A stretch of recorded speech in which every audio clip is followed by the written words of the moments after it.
एक साल में मिलने वाला ब्याज, 100 रुपए पर एक साल में मिलने वाला ब्याज, 100 रुपए पर एक साल में मिलने वाला ब्याज। ठीक है, 100 रुपए पर एक साल में मिलने वाले ब्याज को क्या कहते हैं? हम रेट कहते हैं। यानी कि जो रेट आर है वो एसआई ही है, बस 100 पर एक साल में। तो हमने एसआई का फॉर्मूला भी आपको यहां से बनाना बताया था कि पी आर टी बटे 100 होता है।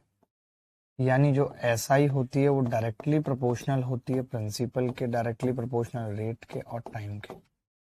इतनी सी बात हमने कही थी कि अगर आप प्रिंसिपल को दुगना करेंगे तो एसआई दुगनी हो जाएगी, आप रेट को दुगना करेंगे तो एसआई दुगनी हो जाएगी, आप टाइम को दुगना करेंगे तो दुगनी हो जाएगी। एक सवाल आपके सामने है स्क्रीन पे, बहुत छोटा सा। ऐसे दो सवाल करेंगे हम। पहला सवाल, ऐसा सवाल हमने पिछली क्लास में सीखा भी था। ये कह रहा है कि 2600 रुपए 4 साल में साधारण ब्याज से 3750 रुपए हो गए। यदि ब्याज की दर 1% अधिक होती तो यह धन कितना हो गया होता? अब अगर रेट 1% ज्यादा है, इस बात का मतलब क्या है? रेट अगर 1% ज्यादा है, इस बात का मतलब क्या है? तो इस बात का मतलब है कि अगर रेट 1% मोर है तो हम ये कह सकते हैं कि 100 रुपए पर एक साल में 1 रुपया ज्यादा ब्याज मिलेगी, 1 रुपया मोर मिलेगा। कह सकते हैं। पिछली क्लास में बताया था, लास्ट में अगर याद हो तो मैंने कहा था कि अगर रेट 1% ज्यादा है इसका मतलब 100 रुपए पर एक साल में 1 रुपया ज्यादा मिलेगा। अब बात है 2600 की, बात है 2600 की। 2600 पे एक साल में कितना ज्यादा मिलेगा? तो आप कहेंगे 26 ज्यादा मिलेगा, 26 रुपए मोर मिलेगा। अगर 26 रुपए मोर है, अगर 26 रुपए मोर है तो 4 साल में कितना ज्यादा मिलेगा? तो आप कहेंगे 4 साल में 26 दूनी 52 दूनी 104 रुपए मोर मिलेगा, 104 रुपए मोर मिलेगा। 2600 पर एक साल में 26 रुपए ज्यादा मिलेगा, 2600 पर 4 साल में 104 रुपए ज्यादा मिलेगा। तो मैं ये कह सकता हूं कि अब कितना मिलेगा? 9। तो आप बोलेंगे कि जी 3750 मिलता था पहले, अब 104 और ज्यादा मिलेगा, यानी कितना मिलेगा? 3854 मिलेगा। यही आंसर है। क्या किसी बच्चे का आ रहा था ये आंसर? क्या आप में से किसी का ये आंसर आ रहा था? 2600 रुपए 4 साल में साधारण ब्याज से 3750 हो गए। अगर ब्याज की दर 1% अधिक होती तो यह धन कितना हो गया होता? ब्याज की दर 1% अधिक होने का मतलब है 100 पर एक साल में 1 रुपया ज्यादा मिलना, 2600 पर एक साल में 26 रुपए ज्यादा मिलना, 4 साल में 26 गुणा 4 104 रुपए ज्यादा मिलना। कोई डाउट है तो बता दीजिए। किसी भी बच्चे को कोई भी डाउट है यहाँ तक तो कह सकता है, बता सकता है। बाकी मुझसे बदतमीजी मत करना। अच्छे अच्छे को नानी याद दिला दी है मैंने। अच्छे अच्छों ने पानी भरा मेरे सामने।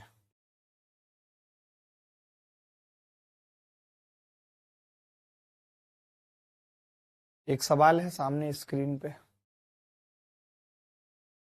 ये सवाल हमने पिछली क्लास में भी किया था तो मैं RW में दे रहा हूं। अगला सवाल देख लीजिए। अमित कुमार मील कह रहे हैं पहली क्लास लाइव अटेंड कर रहा हूं। बहुत बढ़िया अमित कुमार मील। साधारण ब्याज की दर से 2200 रुपए की राशि 3 वर्षों में 2652 रुपए हो जाती है। यदि ब्याज की दर 1% घटा दी जाए तो नया ब्याज मूल्य क्या होगा? साधारण ब्याज की दर से 2200 रुपए की राशि 3 वर्षों में 2652 रुपए हो जाती है। यदि ब्याज की दर 1% घटा दी जाए तो नई राशि क्या होगी? देखिए, अगर रेट 1% घटा दी जाए, यानी रेट 1% कम है, इसका मतलब क्या है कि 100 रुपए पर ब्याज 1 रुपया कम मिलेगा। 100 रुपए पर ब्याज 1 रुपया कम मिलेगा। 100 रुपए पर ब्याज 1 रुपया कम मिलेगा। अगर 100 पे 1 रुपया कम मिलेगा तो 2200 पे कितना मिलेगा? 22 रुपए कम मिलेंगे। 3 सालों में कितना कम मिलेगा? ये 1 साल का मामला है। 3 साल में कितना कम मिलेगा? 66 कम मिलेगा। तो इन्होंने नया ब्याज मूल्य पूछा है, तो मैं पहले पूछता हूँ आपसे कि पहले कितनी ब्याज मिल रही थी, तो आप कहेंगे जी 452 ब्याज मिल रही थी पहले। 2200 अगर 2652 हो रहा था तो ब्याज 452 मिल रही थी। अब ब्याज 66 कम मिलेगी, यानी कि नया ब्याज मूल्य क्या होगा?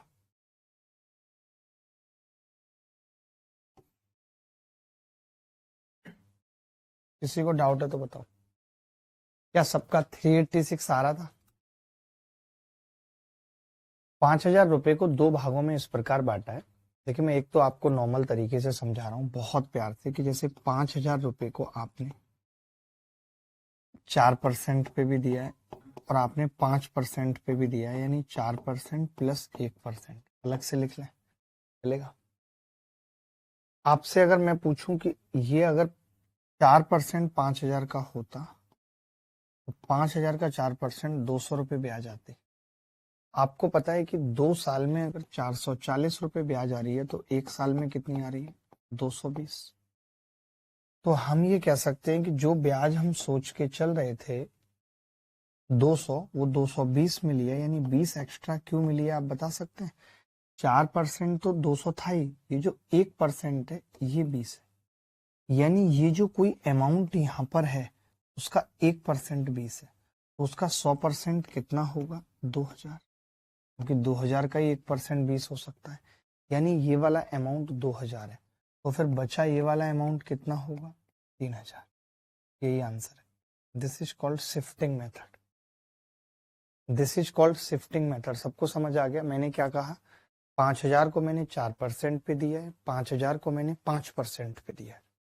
5000 को 4% पे, 5000 को 5% पे, तो 4% और 4% मिला के टोटल 5000 का 200 रुपये ब्याज बनती है। लेकिन ब्याज मिली है एक साल में 220, 20 ज्यादा मिली है। 20 ज्यादा क्यों मिली है? क्योंकि ये जो अमाउंट है उसका 1% एक्स्ट्रा है, उसका 1% 20 है, तो 100% 2000 हो गया, यानी 5% वाला जो है वो मैंने 2000 रुपये दिए।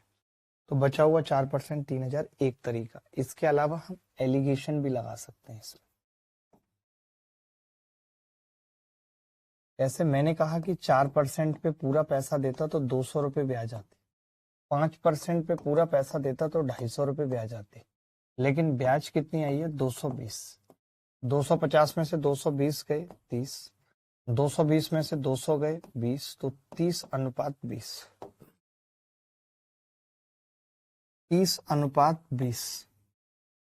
30:20 का मतलब ही है 3:2, तो 3000 और 2000।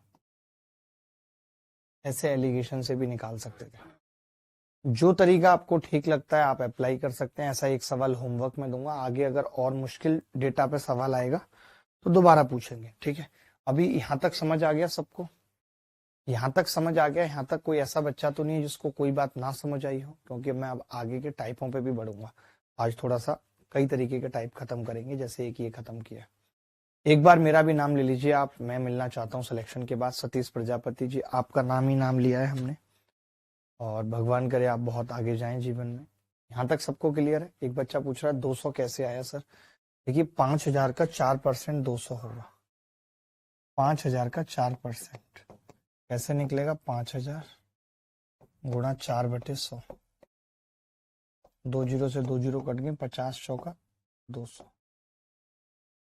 तो 5000 का 4% कितना आ जाएगा? 200। बात क्लियर है? चलिए एक सवाल होमवर्क में लिख लीजिए, फिर मैं एक टाइप बताऊंगा। इसकी फोटो खींच लीजिए, होमवर्क में करना है आपको ये सवाल। आंसर बता देता हूँ, 3500 और 2500। आंसर क्या होगा? 3500 और 2500। देखिए, चलिए आगे बढ़ते हैं। अब आपको एक कॉन्सेप्ट लिखना है और बहुत अच्छे से समझना भी है इस कॉन्सेप्ट को। मान लेते हैं कि कोई पी रुपया है और पी रुपये को मैंने R1 और T1 की रेट से उठा दिया, या R2 और T2 समय के लिए उठा दिया, या R3 और T3 समय के लिए उठा दिया। 3 4 कुछ भी हो सकता है। और मैं ये कह रहा हूं एक बच्चा पूछ रहा है एलिगेशन कब लगाते हैं। Alligation is the method of average. जब दो चीजों का एवरेज की बात की हो, कुछ पैसा किसी रेट पे फेंक दिया, कुछ पैसा किसी रेट पे फेंक दिया, ओवरऑल ब्याज दे दिया, यानी दो चीजों का एवरेज दे दिया, तो यू कैन अप्लाई एलिगेशन। ठीक है, अब आपने देखा ये R1 T1,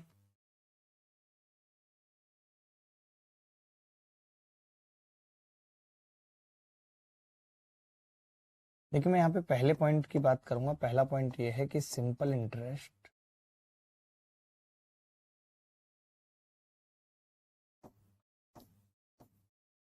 from all three parts, simple interest from all three parts are equal। कह सकते हैं simple interest from all three parts are equal. तीनों पार्ट से प्राप्त साधारण ब्याज बराबर है। तीनों पार्ट से प्राप्त साधारण ब्याज बराबर है। Simple interest from all three parts are equal. तो सिंपल इंटरेस्ट निकलती कैसे, वो निकलती है जी P1 R1 T1 बटे 100 बराबर P2 R2 T2 बटे 100 बराबर P3 R3 T3 बटे 100। ठीक है सर, ठीक है। चलिए यहां से अगर मैं इसको बराबर में K मान लूं या कुछ भी मान लूं, तो आप देखेंगे पहले तो 100 से 100 कट गया, यानी कि P1 और P2 और P3 के अनुपात की बात कर रहा हूं। आप कहेंगे जी K अपॉन R1 T1 आएगा, K तो कट जाएगा, कितना आएगा 1 बटे R1 T1 1 बटे R2 T2 1 बटे R3 T3। ये तीन पार्ट के लिए। ठीक है, ये लिख दिया हमने। अब मैं एक बात यहाँ पे छोटी सी ऐड ऑन करना चाहूंगा, एक छोटी सी बात ऐड ऑन करना चाहूंगा कि अगर मैं यहाँ पे एक चीज कहूं कि P1 और P2 का अनुपात क्या होगा, तो आप कह देंगे जी 1 बटे R1 T1 अनुपात 1 बटे R2 T2 बराबर R2 T2 ratio R1 T1। R2 T2 ratio R1 T1। P1 P2 का अनुपात क्या होगा, R2 T2 ratio R1 T1। ठीक है, R2 T2 ratio R1 T1 ये होगा। अगर कोई ये कह दे कि if time is equal, if time is same, उसका भी 2 साल उसका भी 2 साल इज सेम, तब क्या होगा, P1 P2 का रेशियो कितना आ जाएगा उस केस में, R2 रेशियो R1। ये पूरा कॉन्सेप्ट अच्छे से लिख लीजिए, पूरा अच्छे से लिख लीजिए, नहीं तो गांठें भी मैं तोड़ सकता हूं। अभी दो कॉन्सेप्ट लिखने पे दोनों पे सवाल करेंगे, मजा आएगा बहुत। सर हॉरिजेंटल स्क्रीन करने पर ऊपर की एक लाइन नहीं शो होती, तो आपको करनी नहीं है ना हॉरिजेंटल स्क्रीन, क्यों कर रहे हो भाई। अगला पॉइंट लिखेंगे, अगला पॉइंट सेकंड पॉइंट इसी में लिखेंगे कि अमाउंट रिसीव्ड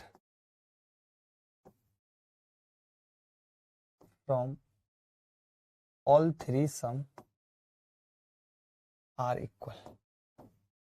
अगर अमाउंट इक्वल है तीनों सम से, तो अमाउंट कैसे निकलता है, अमाउंट का मतलब क्या होता है, तो आप जानते हैं कि जी अमाउंट के बराबर होता है P प्लस SI। ये होता है अमाउंट, P प्लस SI होता है अमाउंट। तो मैं ये कह सकता हूं यहाँ पे अमाउंट अगर इक्वल है तो P1 plus P1 R1 T1 बटे 100 बराबर P2 plus P2 R2 T2 बटे 100 बराबर P3 plus P3 R3 T3 बटे 100। कह सकते हैं कि नहीं, सीएचएसएल में नहीं होगा फिर सीजीएल कैसे निकालेंगे? बहुत घबराहट हो रही है सर। सौदरिया में तुम्हारा इलाज करता हूँ, अभी टेंशन मत लो, ठीक है। मैंने क्या किया, यहाँ से P1 कॉमन ले लिया, 100 प्लस R1T1 बटे 100 बराबर P2 कॉमन ले लिया, 100 प्लस R2T2 बटे 100 बराबर P3, 100 प्लस R3T3 बटे 100 कर सकते। इसको भी जब आप की मान लेंगे, 100 से 100 कट गया, जब आप की मान लेंगे तो P1 P2 P3 का अनुपात क्या होगा? P1 P2 और P3 का अनुपात क्या होगा? 1/100 plus R1T1 1/100 plus R2T2 1/100 plus R3T3। इसके बाद आपको एक और इम्पोर्टेंट पॉइंट लिखना होगा। सर आप बोल दीजिए कि मैं इसी घबराहट से दूर हो गया। अरे सौदरिया सब हो जाएगा भाई, डोंट वरी, परेशान मत हो बेटा। पहले लड़की नहीं थी जीवन में तो प्यार नहीं होता था, अब लड़की आई है जीवन में तो प्यार प्यार में ही टाइम वेस्ट हो रहा है इसका। वाह। अच्छा एक पॉइंट थर्ड और लिख लीजिए, वो भी इंपॉर्टेंट है। थर्ड पॉइंट और लिख लीजिए। थर्ड पॉइंट क्या है? Amount received, amount received fourth भी हो सकता था बट मैं फोर्थ पे ध्यान नहीं दे रहा हूं, उसका एक शॉर्टकट बताऊंगा। Amount received from all three sum are in the ratio, are in the ratio A1 ratio A2 ratio A3। Amount equal नहीं है, A1 A2 A3 के रेशियो में दे दिया। किस में दे दिया? A1 A2 A3 के रेशियो में दे दिया। इसका मतलब क्या है? अब क्या होगा, जैसे आप कह सकते हैं कि जी A1 बराबर होगा P1 और 100 प्लस R1T1 बटे 100। ऐसे A2 बराबर P2 100 प्लस R2T2 बटे 100। A3 बराबर P3 100 प्लस R3T3 बटे 100।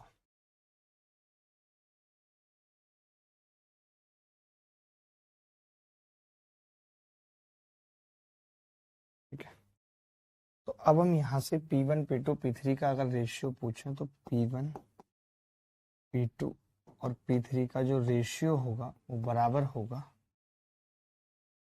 A1 बटे 100 प्लस R1T1 A2 बटे 100 प्लस R2T2 A3 बटे 100 प्लस R3T3। ये लिख लीजिए अलग से। आपने बहुत पढ़े हैं बट ये वाला नहीं पढ़ा है, तो ये इंपॉर्टेंट है, इसको पढ़ना जरूरी है। तब 10-12 एंड अभी तक के मैथ्स टीचर मुझे हमेशा अच्छे मिले हैं। रंजन हम क्या बुरे हैं बे? चुपचाप से लिख लो तीनों बातें। हम क्या बुरे हैं रंजन के बच्चे, बच्चों के रंजन, घिस मेरे मंजन। देख लो 3 पॉइंट बताए। कॉन्सेप्ट नंबर 1, अगर आपने P को बांट दिया R1T1 R2T2 R3T3 पे दे दिया उधार, कैसे कैसे दिया है वो भी लिख लो। ये जो दिया है ये P1 दिया है, ये जो दिया है वो P2 दिया है, ये जो दिया है वो P3 दिया है। P को 3 पार्ट में डिवाइड कर दिया है, P1 P2 P3। P1 को R1 और T1 के हिसाब से, R1 रेट T1 टाइम के लिए, P2 को R2 रेट T2 टाइम के लिए, P3 को R3 रेट T3 टाइम के लिए दिया। बात खत्म। अगर कोई डाउट है तो बताओ।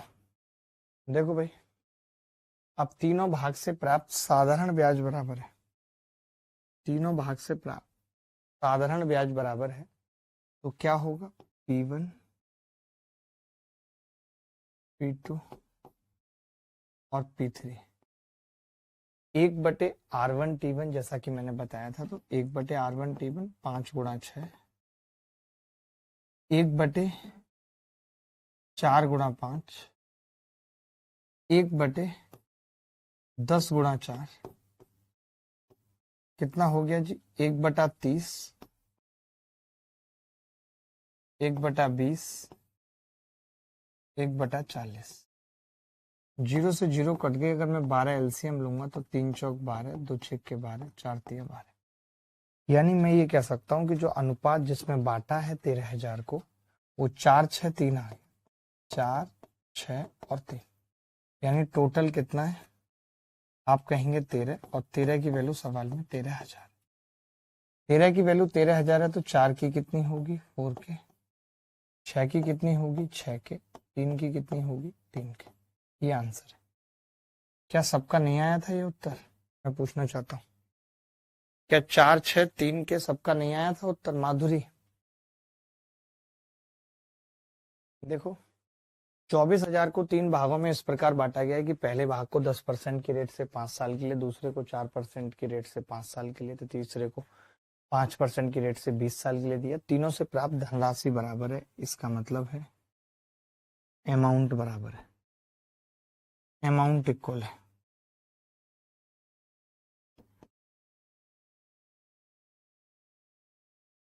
यार कहते हैं कि जो लोग बहुत हंसते मुस्कुराते रहते हैं, टेंशन नहीं लेते, उनको हार्ट अटैक नहीं आता। बट सतीश कौशिक जी तो कल की फोटो में भी मुस्कुरा रहे हैं, होली खेलते हुए मुस्कुरा रहे हैं। वो हमेशा ही मुस्कुराते थे, उनको हार्ट अटैक कैसे आ गया?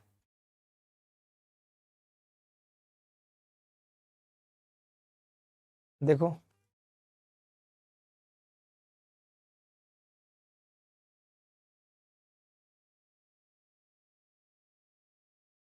देखो भाई, अब P1, P2, P3 का अनुपात क्या होगा ये निकाल लेते हैं। P1, P2 और P3 का 1/100 प्लस R1T1 का मतलब क्या है?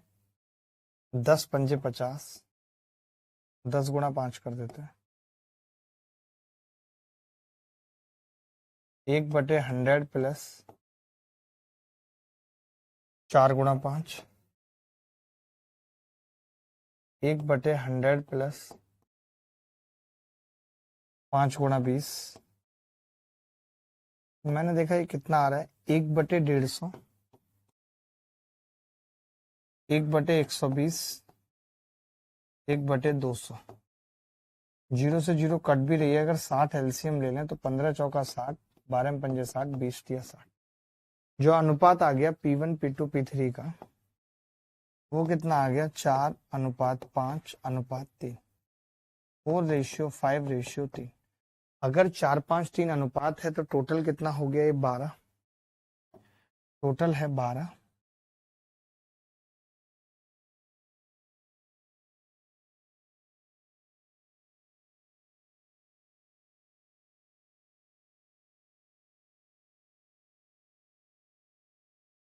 हेलो, कब से नहीं आ रही वॉइस? देखो भाई, P1, P2, P3 का अनुपात क्या होगा? इन्होंने कहा था तीनों से प्राप्त धनराशि बराबर है, तो 1/100 प्लस 10 गुणा 5, 100 plus R1T1, 1/100 plus R2T2, 1/100 plus R3T3। अनुपात आ गया 1/150, 1/120, 200। 0 से 0 कट गई। 60 एलसीएम ले लिया, 15 चौका 60, 12 पंजे 60, 20 तिया 60, 4:5:3। तो ये टोटल कितना आ गया? 12। और 12 की वैल्यू सवाल में कितनी दे रखी है? 24 के।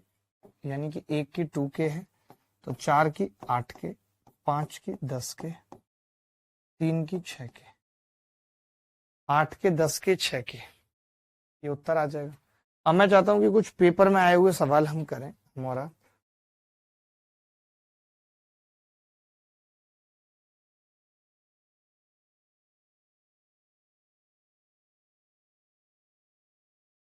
सर 100 क्यों ऐड किया है? क्योंकि 100 प्लस R1T1 पढ़ाया था ना, बच्चों जैसी बात करते हो। बताया था ना कि P1 और P2 और P3 का अनुपात 1/100 प्लस R1T1, 1/100 प्लस R2T2 होगा।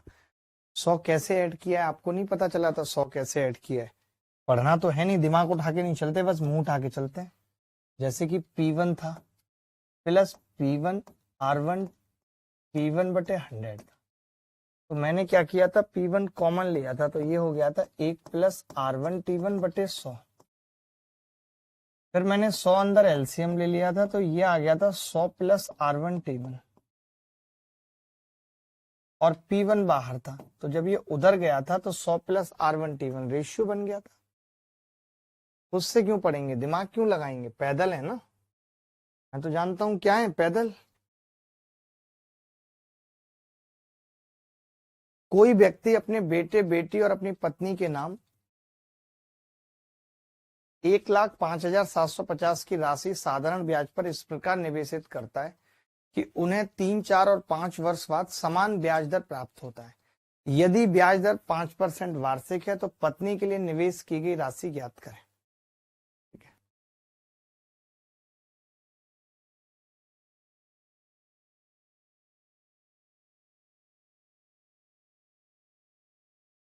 देखिए अगर राशि समान ब्याज प्राप्त होता है, साफ साफ दिया समान ब्याज प्राप्त, ठीक है, तो हमने कहा था कि बेटा बेटी और पत्नी, बेटा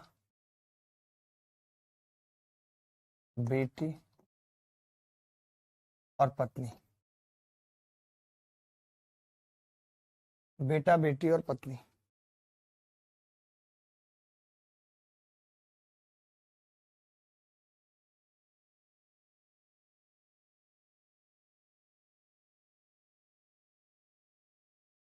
ठीक है भाई। तो मैंने कहा समान ब्याज प्राप्त होता है तो 1/, अब आपको पता है कि R1 T1 जैसे हम लिखते हैं और R1 R2 R3 सब बराबर हैं, और जब ये बराबर हैं सब तो कट जाएंगे आपस में, तो केवल क्या रह जाएगा, 1/, इसका टाइम 1/, इसका टाइम 1/, इसका टाइम, तो कितना आ जाएगा, 3, 4, 5, यानी 1/3।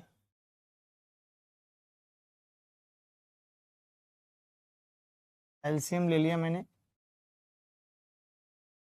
60, 20 तिया 60, 15 चौका 60, 12 पंजे 60, अनुपात ये आ गया। इन्होंने पत्नी के लिए पूछा है, यानी लास्ट वाला पूछा है, तो मैं ये कह सकता हूँ कि जी टोटल अमाउंट कितना आ रहा है, 47, और 47 की वैल्यू सवाल में 105750 है। एक की कितनी होगी, 47 दूनी 94, 6 और 5 11, 17 बचा, 43 दूनी फिर 94, 17 और 6 23 बचा, 23 और 5 235 हो जाएगा, और 235 का मतलब 5 बार कटेगा, तो एक की वैल्यू 2250 आ रही है। एक की 2250 है, तो पत्नी का अमाउंट पूछा है, कितना हो जाएगा, 2250 से गुणा करके 4500 छिक्के 270, ये आंसर है। क्या आप सबका निकल पाया था, क्या आप सबका निकल पाया था उत्तर, क्या कोई ऐसा बच्चा था जो निकाल पाया था उत्तर, एनी बॉडी एल्स, कोई भी बॉडी बता दो।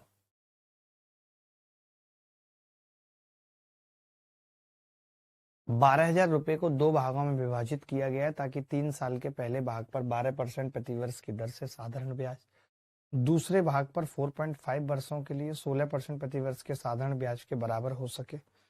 तो पहले भाग का दूसरे भाग से अनुपात क्या है, ये पूछ रहे।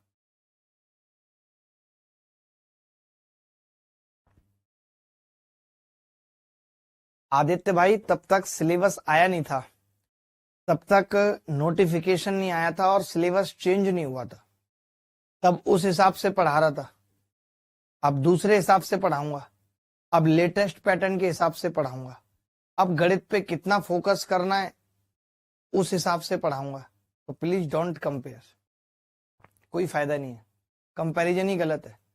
उस टाइम गणित के मेंस में 100 सवाल आते थे जब आपने पढ़ा था, अब गणित के 30 सवाल आएंगे, और आपने देखे भी कैसे आए मेंस में सवाल 30। देखो कहीं कुछ ज्यादा होगा, कहीं कुछ कम होगा, बट जो होगा वो बहुत बेहतर होगा और आपके लिए फायदेमंद होगा, इतना समझ लीजिए बस।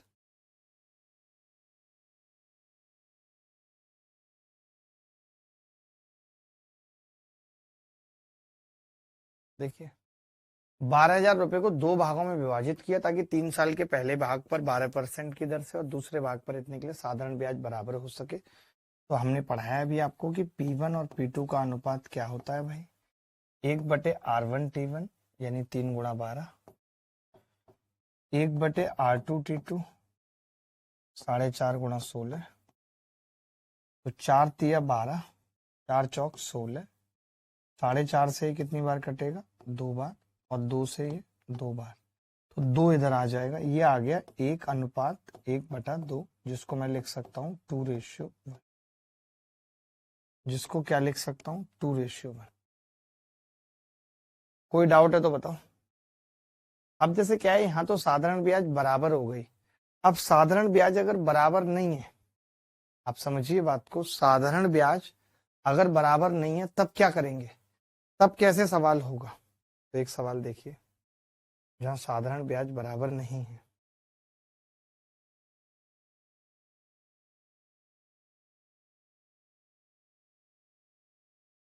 कल सीरियसली एग्जाम है CHSL का, परसों है, कल छुट्टी है, एक बार बताएगा कोई, कल CHSL का एग्जाम है या छुट्टी है कल।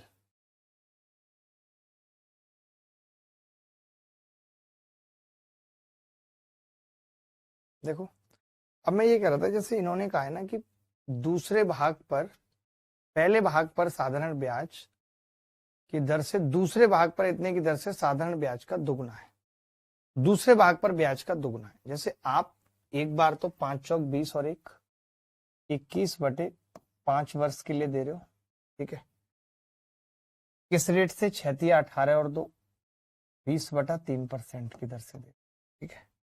दूसरा आप दे रहे हो 4% की दर से, और 4 दूनी 8 और 3 11/4 की दर से, और आपने ये भी बोला हुआ है, आपने ये भी बोला हुआ है कि पहले भाग का जो ब्याज है वो दूसरे भाग का दुगुना है। यानी ये कह सकते हैं कि भाई इस पे ब्याज 1 है तो पहले भाग पे 2 है।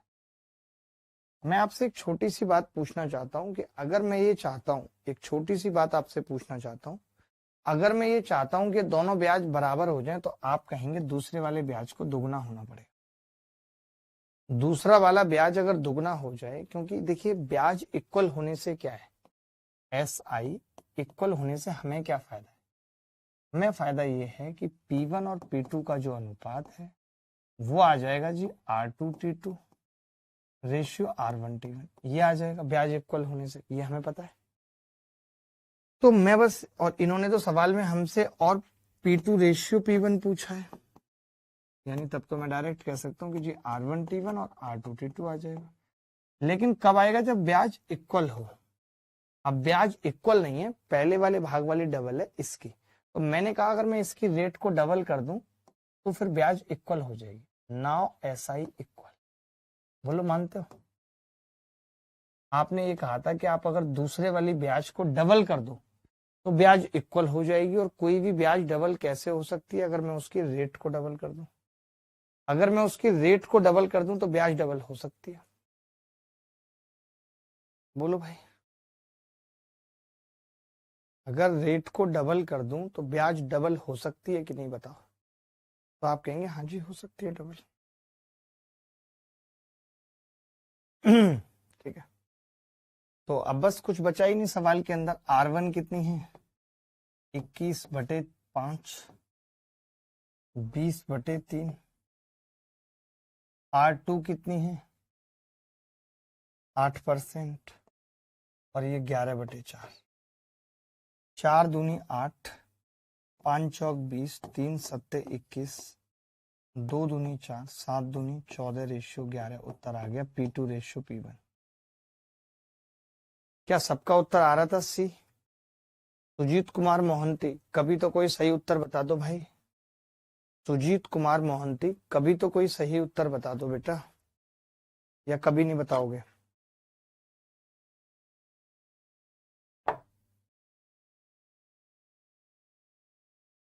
देखिए मैं ये कह रहा हूं कि पहले भाग पर ब्याज दूसरे का दुगुना था, तो मैंने यही कहा कि अगर मैं दूसरे वाले ब्याज को डबल कर दूं तो दोनों ब्याज बराबर हो जाएंगे, और जब ब्याज बराबर हो जाते हैं तब P1 P2 का रेशियो R2T2 रेशियो R1T1 हो जाएगा।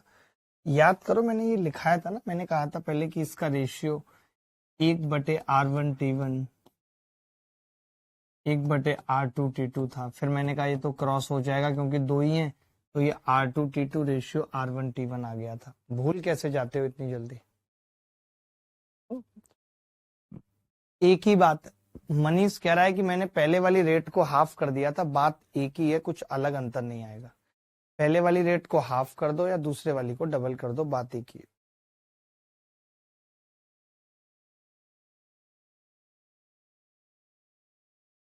दिल का दरिया बह ही गया, राहों में तुम खो गए, मुश्किल से मैं संभलाता यार। देखिए, 50,250 रुपए की राशि को दो भागों में इस प्रकार विभाजित किया जाता है कि पहले भाग पर 7.5 वर्षों के लिए 8 सही 1/3% प्रतिवर्ष की दर से साधारण ब्याज, दूसरे भाग पर 5 सही 1/4 वर्षों के लिए 8% प्रतिवर्ष की दर से साधारण ब्याज का 5/2 गुना है। तो दोनों भागों के लिए बीच अंतर बताना है। देखो मैं कह रहा हूं 5/2 गुना है, यानी पहले भाग पर ब्याज दूसरे भाग पर ब्याज का 2.5 गुना है, 2.5 गुना। समझ रहे? तो बस हमने ये कह दिया कि अगर हम इसको 5/2 गुना कर लें तो बात बन जाएगी, इसको 2.5 गुना कर लें 20% आ जाएगा। अब नाव ब्याज इक्वल हो जाएगी, नाव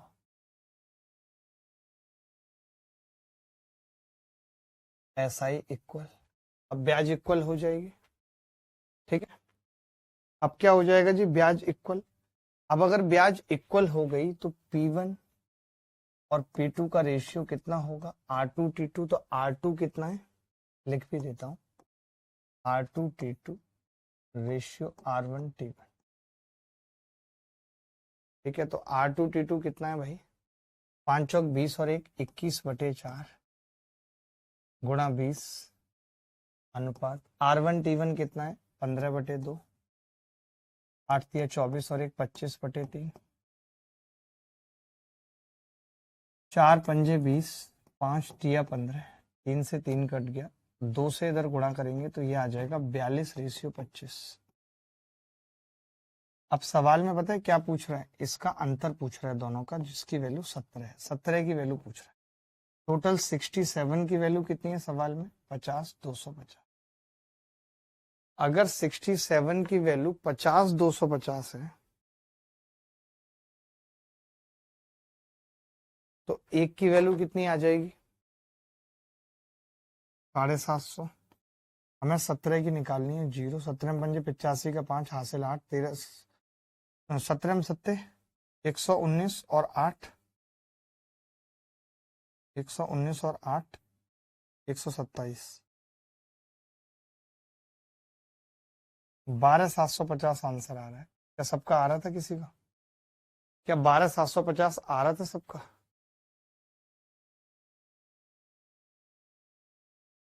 देखो, ए द्वारा साधारण ब्याज पर वार्षिक 10% की दर से 3 वर्षों के लिए 9100 रुपए का निवेश करके प्राप्त की गई धनराशि बी द्वारा इतने पर निवेश करके प्राप्त की गई धनराशि के बराबर है, यानी कि अमाउंट इक्वल है, अमाउंट इक्वल है। अब जब अमाउंट इक्वल होता है तो हम जानते हैं कि P1 P2 का रेशियो क्या होगा, P1 P2 का रेशियो 1/100 प्लस R1T1 अनुपात 1/100 प्लस R2T2, ये होगा 1/100 प्लस R1T1 1/100 प्लस R2T2। ठीक है, क्लियर है? अब कितना आ गया जी, इसको क्रॉस और कर लेता हूं, ज्यादा अच्छा रहेगा, ये आपको याद भी ऐसा ही होना चाहिए। 100 प्लस R2T2, R2T2 कितना है भाई, 8 गुणा 5, और 100 प्लस R1T1 कितना है 10 गुणा 3। तो 8 पंजे 40 यानी 140, रेशियो 130, 0 से 0 कट गया, कितना आ गया 14 रेशियो 13। अब सवाल में पता है क्या दिया है, सवाल में 14 की वैल्यू दे रखी है, पहले वाले की 9700 है, 9100। मैंने क्या किया, 14 की वैल्यू 9100 है तो यहां से 7 से भाग करके 2 की निकाल दी, कितनी होगी, या 14 की निकाल दी, 14 से पूरा कट जाएगा। 14 एकम 14 पंजे 70। कई बार लोगों को गलतफहमी हो जाती है कि ये 13 की होगी, जबकि ऐसा नहीं है, पहली वाली वैल्यू है तो 14 की होगी। 13 पंजे 70, 13 से 6 बार कट जाता, 13 छक्के 84, बचेगा कितना 7, 13 पंजे 65, एक की वैल्यू 650 आ गई। तो 13 की कितनी होगी, 13 गुणा 650। अब आपको पता है कि जो सेकंड वाली राशि है, इन्होंने साफ साफ कहा है कि उसका 90% बताओ। 90% बोले तो 90/100, 0 से 0 कट गई, 3 पंजे 15, 15 निम्मा 135। एक ही ऑप्शन है जिसमें लास्ट में 5 आ रहा है, ये उत्तर है, मेंस में आया सवाल। कोई ऐसा बच्चा था जो कर पाया था इस सवाल को, कोई भी ऐसा बच्चा था?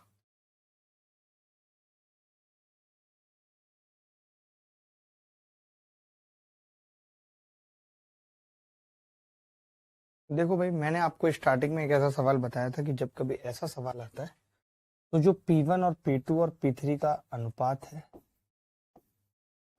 P1 और P2 और P3 का जो अनुपात है वो A1/100 plus R1T1, A2/100 plus R2T2, A3/100 plus R3T3। ठीक है, क्लियर है? कोई डाउट यहाँ पे? ये मैंने बताया था आपको। अब अगर हम अनुपात निकालना चाहते हैं तो A1 A2 A3 सब अलग अलग अनुपात में, वहां पे क्या होता था कि A1 A2 A3 इक्वल होते थे तो कट जाते थे, और उस वक्त P1 P2 P3 का अनुपात 1/100 plus R1T1, 1/100 plus R2T2, 1/100 plus R3T3 होता था। ठीक है, तो यहाँ पे अब क्या, 3/, मैं डायरेक्ट लिखूंगा 100 प्लस R1T1 यानी कि 5 और 12 60, तो 1/160 आ जाएगा, 3/, 7/ कितना होगा, 8 दाई 80, तो 180 आ जाएगा। 4/, 4 गुणा 12.5 50, 150, 4/150 आ जाएगा, 3/160, 7/180, 4/150। तब योजना सी में निवेशित धनराशि क्या थी ये बताना। ठीक, 0 से 0 कट गई। अब अनुपात निकालना है भाई, टोटल दिया हुआ है, सी का निकालना है, तो मैंने कहा कि एलसीएम ले लेते हैं, कुछ कटपेट तो रहा नहीं है। एलसीएम अगर लें 18 और 15, 90 तो इन दोनों का आ गया, 90 गुणा 16 बहुत गंदा एलसीएम आएगा, 90 गुणा 8 720 आ जाएगा एलसीएम। 16 को भाग करूंगा 720 से, 16 चौका 64, 16 पंजे 80, 35 45 दिया 135, 18 चौक 72, 4 सत्ते 28, 280, 15 चौका 60, 15 अट्ठे 120, 48 चौका 192। सी में पूछ रहा है 192 का मल्टीपल होगा, ये बात तो तय हो गई, ये बात तो तय हो गई, और 192 का मल्टीपल बी है, यही उत्तर होना चाहिए मेरे हिसाब से अभी तक, बाकी आगे देखते हैं। ठीक है, कोई बात नहीं। अब ये टोटल कितना है, 5 और 2 7, 8 9 और 8 17 और 3 हासिल 2, 2 और 2 4 और 1 5 और 1 6, 607। 607 की वैल्यू सवाल के अंदर अरे 210 है। एक की कितनी आ जाएगी, 6 तिया 18, 7 तिया 21, 370। एक की 370 आ गई, 370 आ रही है, खाली 30 आ रही है कि 30, अरे 607 तिया 1821, तो 30 आ गई एक की, तो इसकी कितनी होगी 0, 3 दूनी 6, 19 तिया 57, 5760 उत्तर। क्या कभी ऐसा सवाल जीवन में आएगा तो कर पाएंगे, कभी ऐसा सवाल जीवन में आएगा तो कर पाएंगे मित्र? क्योंकि अभी तक आपने A1 A2 A3 इक्वल वाले देखे थे, अभी तक आपने नहीं देखा था कि 3 7 4 का अनुपात क्या होगा।